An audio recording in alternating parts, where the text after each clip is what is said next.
Gabriel alerts Mary to the coming of Christ. The elder Elizabeth blesses her.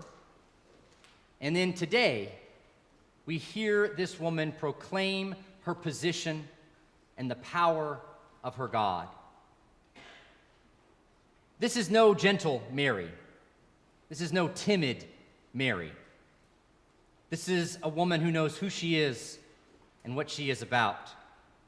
For he has looked with favor on the lowliness of his servant. Surely from now on, all generations will call me blessed. Mary will no longer be defined by what she lacks, her lowliness. She will be defined by who God has declared her to be.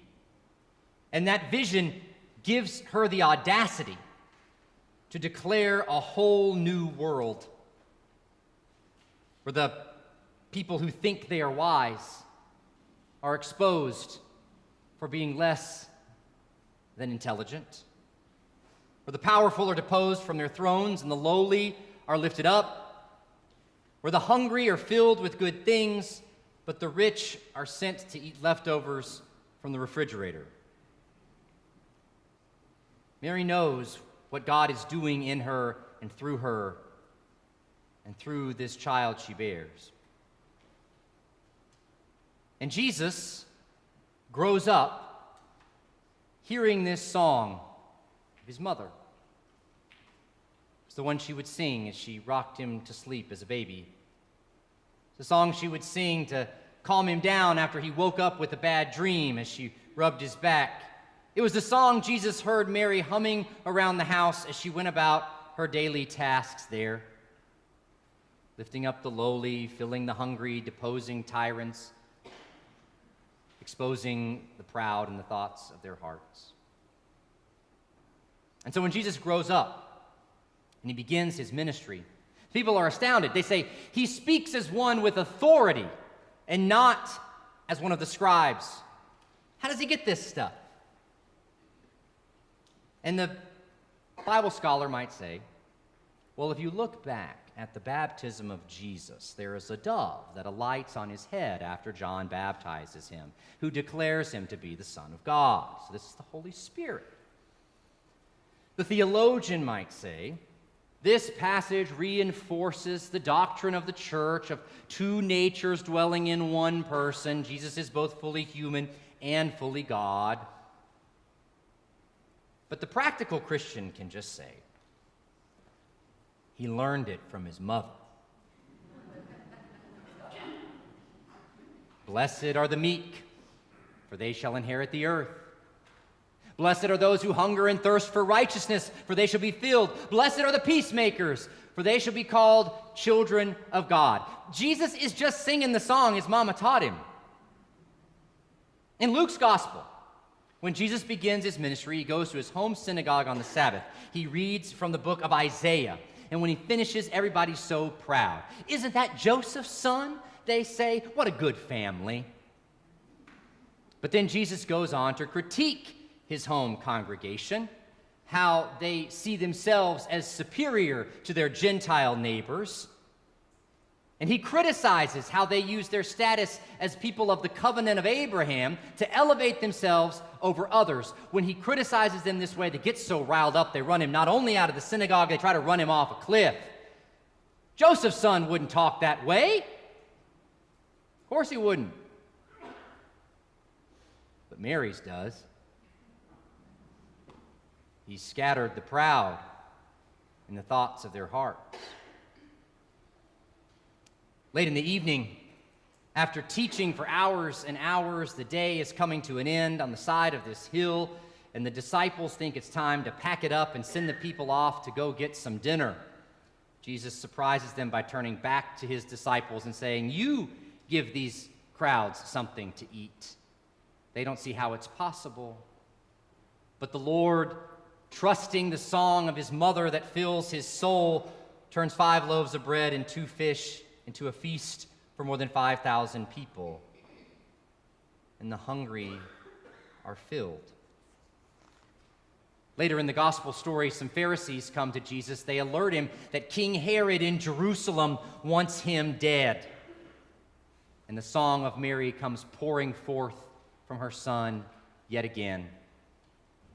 You tell that old fox for me, listen, I'm casting out demons and performing cures today and tomorrow, and on the third day I finish my work, and the mighty is cast from his throne, and the lowly are lifted up. The little daughter of the Jewish synagogue leader Jairus, raised back to life, a woman with a hemorrhage restored to health, lepers forced to reside on the outskirts of the city, made clean. A man who was paralyzed comes through a hole in the roof to lie before Jesus, and he's made to walk again. He has shown strength with his arm. And in all these moments of Jesus' life, there was Mom, seeking after her 12-year-old son who wandered off on their trip to the temple, chastising him for running away.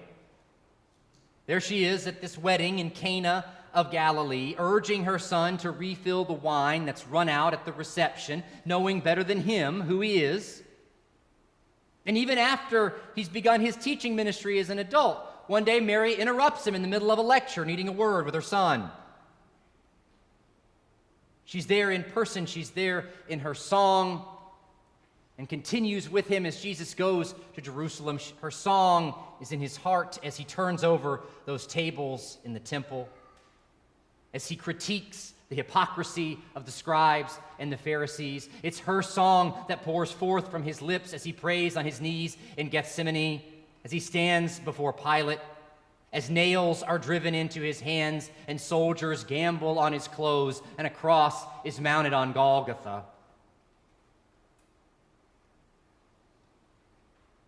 And it would appear in that moment that Mary's song has reached its fine.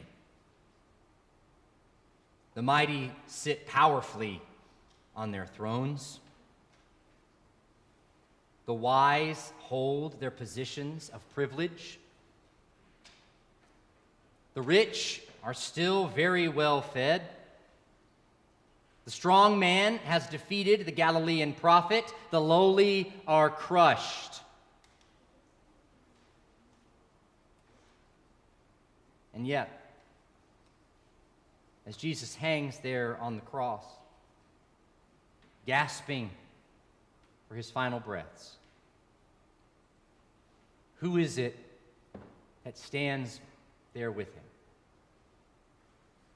but the one who had known him even before he was born? And the Gospel of John doesn't describe this moment at that scene before the cross, but I wonder if as she stood there, if Mary sang her song to her boy one more time. His mercy is for those who fear him from generation to generation. He has shown strength with his arm. He has scattered the proud in the thoughts of their hearts. He has brought down the powerful from their thrones and lifted up the lowly. He has filled the hungry with good things, and the rich he has sent away empty. And Jesus, knowing that song, uses his final breaths to form the church. Woman, here is your son. He says to Mary. Here is your mother. He says to the beloved disciple next to her. It's an assurance. Not even death can stop the song from ringing out.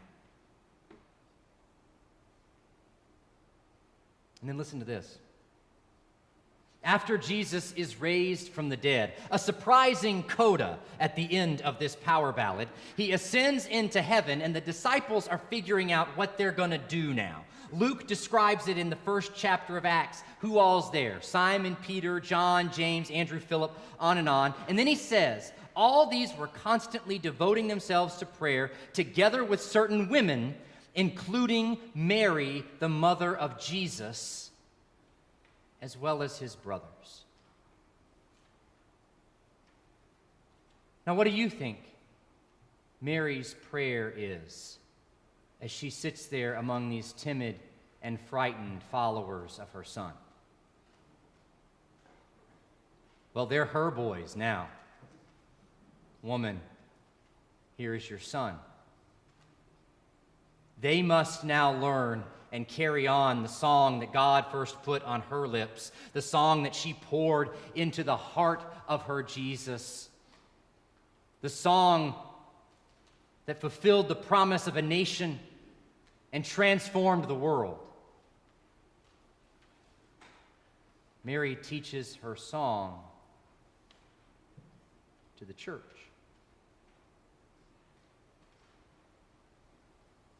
So when the critics and the skeptics and the doubters question, why would anyone be a Christian anymore?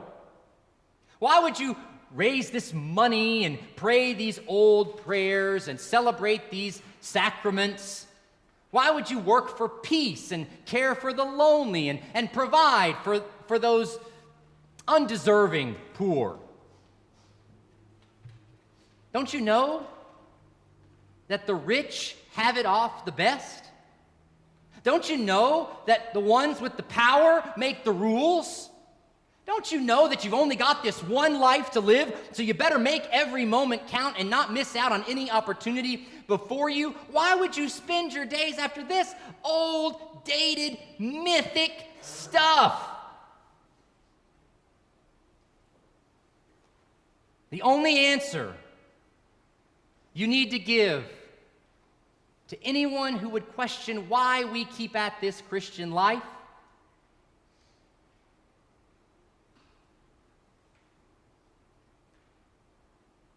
we learned it from our mother.